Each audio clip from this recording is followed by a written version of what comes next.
This is Radio Sri Lanka. Here is the evening news, edited by Anjana Dodangoda and read by Victor Raj. Here are the headlines of the local news. The President calls for a unified environment and climate change law at the Sri Lanka Climate Summit. Appointments awarded to 2,000 new Grama Niladaris. The SJB proposes Mujibur Rahman to replace Diana Gamage in Parliament. A program initiated to manufacture artificial limbs. Sri Lanka to accept internationally recognized medical degrees. The retirement age of nurses to be increased to 61. Foreign news, U.S. reveals it paused shipment of bombs for Israel over Rafah concerns. Sports news, Chamari's sensational 102 helps Sri Lanka sail T20 World Cup qualifier final. Local news in detail. President Ranil Wickremesinghe emphasized ongoing efforts to enact unified legislation addressing environmental protection and climate change. He highlighted the government's commitment to crafting economic policies geared not only towards fostering export-oriented competitiveness but also towards transitioning to a green economy, aiming to achieve net zero by 2050. Acknowledging the recent prolonged spells of extreme climate conditions as indicative of future climate change impacts, the President has stressed the urgency of addressing climate mitigation measures properly. The President made these remarks while addressing the inaugural session of the Sri Lanka Climate Summit, which commenced yesterday at the Shangri-La Hotel, Colombo.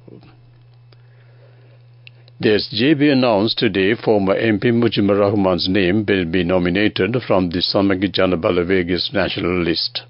Following the disqualification of State Minister Diana Gamage, Opposition leader MP Sajid Premadasa said Mujibur Rahman's name will be nominated to fill the parliamentary seat of Diana Gamage.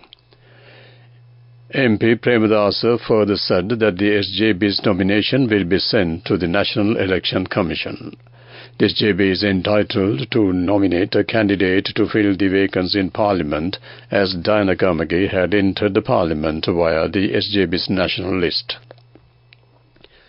State Minister of Tourism and SJB member Diana Gamage lost her parliamentary seat after the Supreme Court today ruled that she was not eligible to hold a seat in Parliament of Sri Lanka.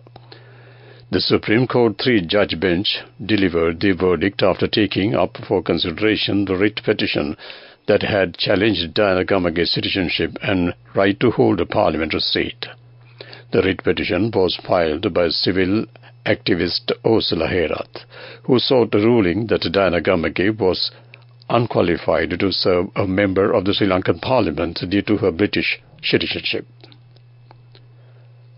The Sri Lanka Army is, in bilateral cooperation with the High Commissioner of India in Sri Lanka, initiated a program to manufacture artificial limbs at the Ranaviru Sevana Ragama today. This endeavour not only signifies the enduring bond between Sri Lanka and India, but also reflects a collective commitment to support those who have made sacrifices for the nation's security and are now confronting challenges due to disabilities. This news comes to you from the Sri Lanka Broadcasting Corporation.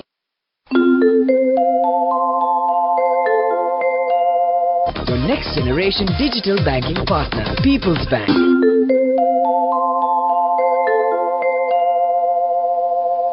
Continuing with more local news, a government statement said Sri Lanka will change its medical ordinance to accept degrees awarded by internationally recognized universities.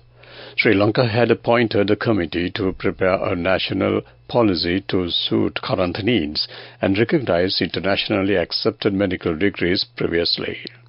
Based on its recommendations, amendments have been prepared for the medical ordinance. The Attorney General has now approved the draft bill prepared by the legal draftsman to amend the medical ordinance. Cabinet has approved the changes, which will be gazetted and presented to the Parliament. Health Minister Ramesh Patirana said the retirement age of nursing staff and several other healthcare service personnel will be increased to 61 years, pending the approval of the Cabinet of Ministers. Health Minister Dr. Ramesh Patirana revealed this in response to a question raised by MP Gamini Velaboda in Parliament, highlighting several issues faced by nursing staff in the healthcare sector. The Health Minister said that although requests had been made to extend the retirement age beyond 61 years, no such extension would be granted. Minister Patirana said a cabinet paper has been submitted to the Cabinet of Ministers to increase the retirement age to 61. Meanwhile, measures are underway to recruit 3,000 new nurses to healthcare services. The minister said, filling existing vacancies of 1,000. That ends local news. Enjoy seamless shopping. Open LCs, settle bills and transfer funds instantly, anywhere and anytime. With People's Bank Digital Solutions, you're empowered to do more whenever and wherever you want. Unlock a world of modern banking conveniences with People's Bank, your next generation digital banking partner. People's Bank. The main news story is brought to you by Sinhala Mahatmya.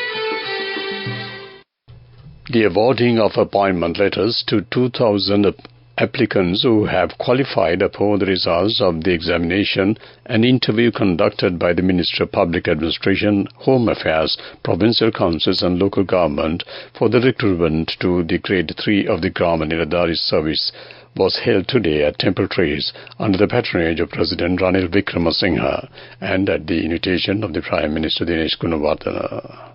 That ends main news story. The main news story was brought to you by Sinhala Mahatmya. Moving on to Watchlight, the U.S. Embassy in Sri Lanka has announced changes in passport, pass-back and document acceptance hours at the embassy in Colombo. Taking to X, the U.S. Embassy said the changes will be effective next week starting from Monday. Accordingly, visa applicants have been requested to be informed of the following. Immigrant visa passbook will take place on Tuesday till 3 p.m. only. Document acceptance for all consular documents on Wednesday ends at 3 p.m. And non-immigrant visa passback is on Thursday until 3 p.m. only. That ends Watchlight. Moving on to world news, let's take a look at the headlines. U.S. reveals it paused shipment of bomb for Israel over Rafah concerns. Russia's biggest airstrike in weeks piles pressure on Ukraine power grid. Disneyland gets final approval for biggest thing since its opening. World news in detail. Hamas said it was battling Israeli troops on the outskirts of the Gaza Strip's crowded southern city of Rafah today after a U.S. official said Washington had halted a shipment of powerful bombs that Israel could use in a full-scale assault. The United States, which is seeking to stave off an Israeli invasion of Rafah, said it believes a revised Hamas ceasefire proposal may lead to a breakthrough in an impasse in negotiations, with talks resuming in Cairo on Wednesday. Kiev officials said Russian missiles and drones struck nearly a dozen Ukrainian critical infrastructure facilities in a major airstrike early today, causing serious damage at 3 Soviet-era thermal power plants. The Air Force said it shot down 39 of 55 missiles and 20 out of 21 attack drones used in the attack, which piles more pressure on Ukraine's Belgorod energy system, more than 2 years since Russia launched its full-scale invasion. Disney cleared a major hurdle to start developing a colossal expansion of its Disneyland theme park on Tuesday night, when the Anaheim City Council unanimously gave final approval to rezone much of the property.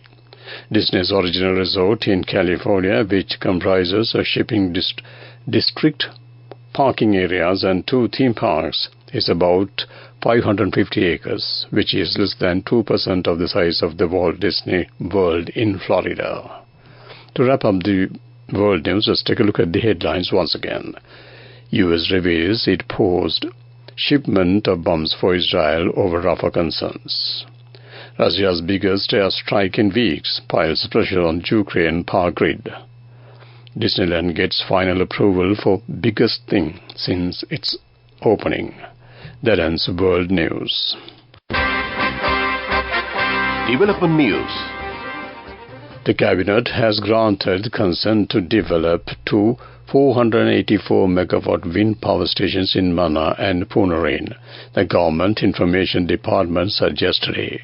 Approval of the Cabinet of Ministers was granted in March 2022 to enter into a Memorandum of Understanding with Adani Green Energy Limited of India to develop wind power stations in Mana and Punarine.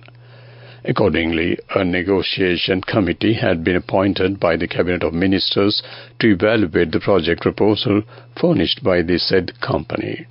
Based on the recommendations of that committee, the Cabinet of Ministers granted approval to the resolution forwarded by the Power and Energy Minister to accept the last price as 8.26 cents per kilowatt for the electricity generated under the proposed project and to award this tender to Adani Green Energy SL Limited for a period of 20 years. That came to you on Development News. Moving on with sports news.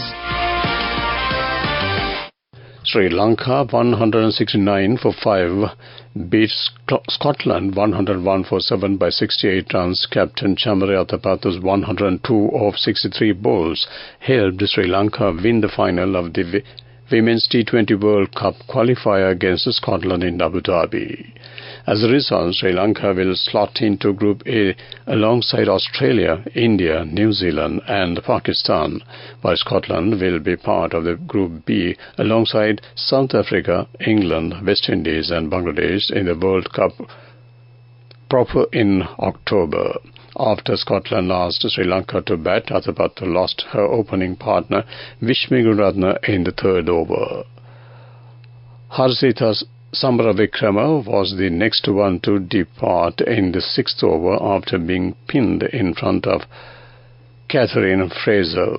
Kavisha Dilhari at number 4 then contributed 15 of 13 balls before being stumped off Abtaha Maqsood. That ends the sports news. Go ekak tiyana youth eකට life එකේ change එකට නියමෙට set වෙන්න ඇස් වහගෙන දැකපු වීර හැබැයි කරන්න youth එකට නියමෙට set වෙන friendship එක මෙන්න. The all new NSB Ithru Mithru account. NSB IM, a plan for your dream. Business news sponsored by National Savings Bank, the safest place for your money. Minister of Industries and Health Dr. Ramesh Patirana announced that the forthcoming Industry Expo 2024 will grace the Bandar Naika Memorial International Conference Hall from June 19th to 23rd and under the patronage of the President Ranil Wickremesinghe. Additionally, the minister highlighted the debut of the inaugural international conference alongside the prestigious Industry Green Awards ceremony, aimed at fostering a culture of sustainable practices within the industry. Minister Ramesh Patirana made these remarks while addressing a media briefing at the Presidential Media Centre under the theme, Collective Path to a Stable Country. That ends Business News. Business news sponsored by National Savings Bank, the safest place for your money. Go ekak tiyana youth එකට life එකේ change එකට නියමෙට set වෙන්න ඇස් වහගෙන දැකපු වීර හැබැයි කරන්න youth එකට නියමෙට set වෙන friendship එක මෙන්න. The all new NSB Ithru Mithru account. NSB IM, a plan for your dream. Moving on to economic news, Various researches have been conducted for some time to introduce a variety of rice that can be cultivated in this country for the production of basmati rice. But it was not possible to develop a successful rice variety that could be used as a substitute for basmati rice, in return could contribute to country's economic gain. But by now, the Batala Guda Rice Research and Training Institute has managed to identify 2 substitute rice varieties for basmati rice. The Batala Guda Paddy Research Institute says that the research conducted for that has been very successful, and within a few months, under the recommendations of the Crop Release Committee, these 2 varieties of basmati rice can be released for cultivation in Sri Lanka. That ends Economic News. Weather report. Meteorology Department says showers or thunder showers will occur at several places in most provinces of the island tonight. Fairly heavy showers above 75 mm likely at some places in the north-central, Sabargamuwa, eastern and Uva provinces. A few showers may occur over the coastal areas of the Puttalam to Hambantota via Colombo and Gold during the morning too. That ends weather report. To wrap up the evening news on Radio Sri Lanka, let's take a look at the headlines once again. The President calls for a unified environment and climate change law at Sri Lanka Climate Summit. Appointments awarded to 2,000 new Gramanildaris. The SJB proposes Mujibur Rahman to replace Diana Gamage in Parliament. A program initiated to manufacture artificial limbs. Sri Lanka to accept internationally recognized medical degrees. The retirement age of the nurses to be increased to 61. Foreign news, U.S. reveals it posed a shipment of bombs for Israel or Rafah concerns. Sports news, Chamari's sensational 102 helped Sri Lanka sail T20 World Cup qualifier final. That ends the evening news bulletin on Radio Sri Lanka. Back to my good friend and yours, Ramesh Peris.